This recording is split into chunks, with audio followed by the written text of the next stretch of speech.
გამარჯობა, მე ლაშა ვარ თეგეტადან. დღეს მოგიყვებით ერთ ძალიან მნიშვნელოვან სისტემაზე, რომელიც ავტომობილით გადაადგილებისას თქვენს უსაფრთხოებაზე ზრუნავს. ალბათ უკვე მიხვდით, რაზეც უნდა გესაუბროთ. დიახ, ეს ავტომობილის სამუხჭე სისტემაა. როცა საჭესთან ჯდებით, მუხუჭზე ფეხის დაჭერა უკვე ინსტინქტია, მაგრამ ოდესმე დაფიქრებულ ხართ რა ხდება ამ დროს? მოდით მივყვეთ თანმიმდევრობით. ავტომობილზე არსებობს ორი სახის სამუხჭე სისტემა.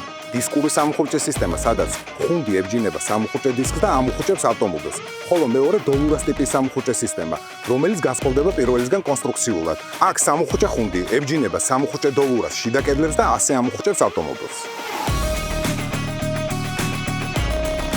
ძირითადად ავტომობილებს ხუნდებზე ცვეთის ელექტრონული სენსორი უყენია, რომელიც ავტომობილში ბორტკომპიუტერი ატყობინებს ზღვაოს, რომ ხუნდი გაცვეთილია. ასევე არსებობს მექანიკური მეტალის ცვეთის ინდიკატორი, რომელიც ხუნდის გაცვეთის შემთხვევაში ეხება სამუხუჭე დისკს და იწყებს ხრიალი სკმის გამოცემას.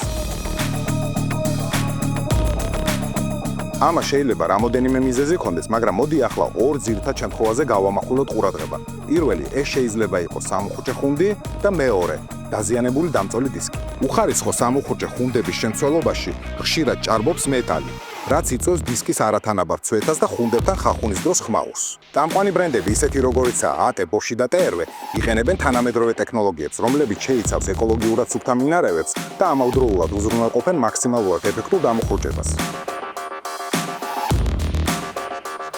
მთავარი მიზეზი შეიძლება იყოს სამუხუჭე ხუნდი, რომელიც ექსტრემალურ პირობებში კარგავს თვისებას და ვერ ასრულებს თავის ფუნქციას, ავტომობილის გაჩერებას.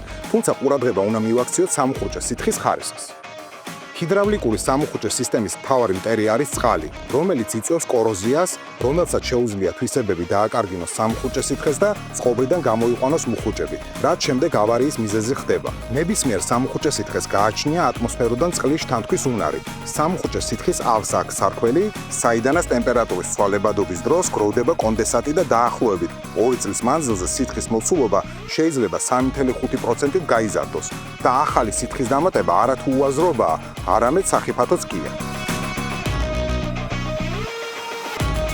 პირველ რიგში სამუხუჭე სითხის ავზი უნდა იყოს ჰერმეტულად დახურული, რომ სითხემ ექსპლუატაციამდე არ შთანთქოს წყალი. და მეორე, ხარისხიანი სამუხუჭე სითხის შეფუთვაზე აუცილებლად უნდა იყოს მითითებული ყველა ტემპერატურული მაჩვენებელი და მთავარია მოიფიქრეთ თანხის დაზოგვაზე მაშინ, როდესაც საქმე თქვენს უსაფრთხოებას ეხება. და გახსოვდეთ, მუხუჭი უნდა მუშაობდეს ყოველთვის. ეს იყო ექსპერტ ბაი თეგეტა. შევხვდებით მომავალ ვიდეოში.